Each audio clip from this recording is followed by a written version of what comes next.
Hello students, good morning. Class 4 SST में lesson number 12 का हम लोग आज conservation of soil and soil halogen के बारे में पढ़ेंगे।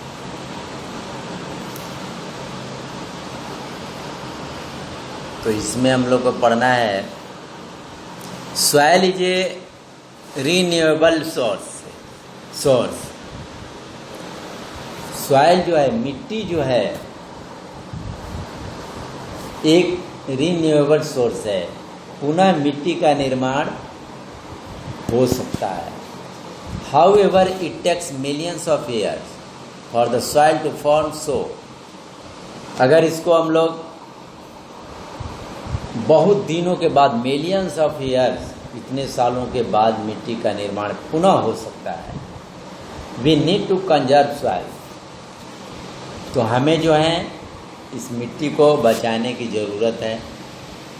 The top layer of the soil contain many minerals and humus. Top layer जो होता है, मिट्टी का ऊपरी भाग, पृथ्वी का ऊपरी भाग जो मिट्टी है, इसके अंदर जो है मिनरल्स हैं कुछ एरियाओं में। We can recall that humus is a substance formed by dead remains of plants and animals। तो हम लोग ये देखते हैं, हम लोग ये देख सकते हैं, जान सकते हैं कि मिट्टी का निर्माण होने में हमें जो है, जैसे कि मरे हुए जानवर, मरे हुए पौधे, ये सभी का योगदान जो है इसमें होता है। This is good for crops. तो उस तरह की मिट्टी जो है फसलों के लिए अच्छी हो जाती है। Sometimes heavy rainfall and wind remove this top layer of the soil. कभी कभी अधिक वर्षा होती है,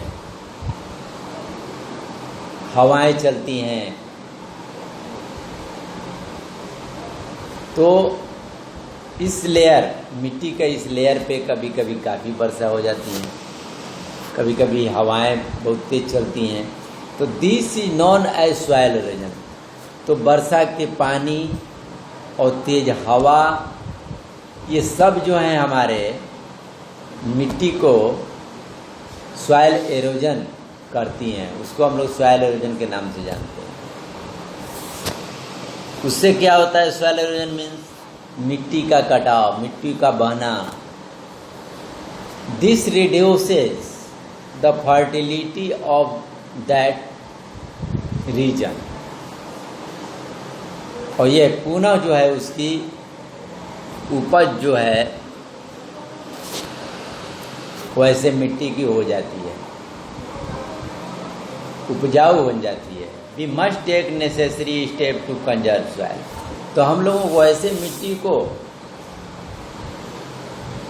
बचाने के लिए कुछ यहाँ पे स्टेप्स दिए गए हैं जिसको हम लोग फॉलो करेंगे।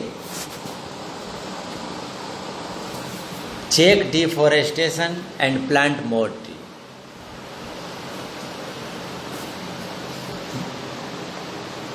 पेड़ों की कटाई से रोकना, अधिक से अधिक पौधे लगाना।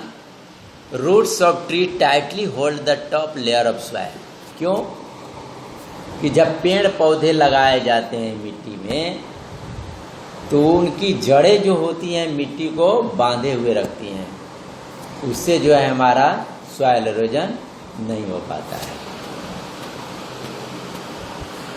और दूसरी बात यह है कि use natural fertilizers like cow dung and compost as chemical fertilizer are harmful for the soil. हम लोग जैसे कि नेचुरल फर्टिलाइजर है, नेचुरल खाद पदार्थ, जैसे गाय का गोबर हुआ, उनसे जुटी हुई कंपोस्ट की हुई चीज़ें और जैसे केमिकल फर्टिलाइज़र हुआ, ये हमारे मिट्टी को बर्बाद करते हैं, इसके लिए हानि पहुंचाते हैं। और grow different crops one after the on the same land area.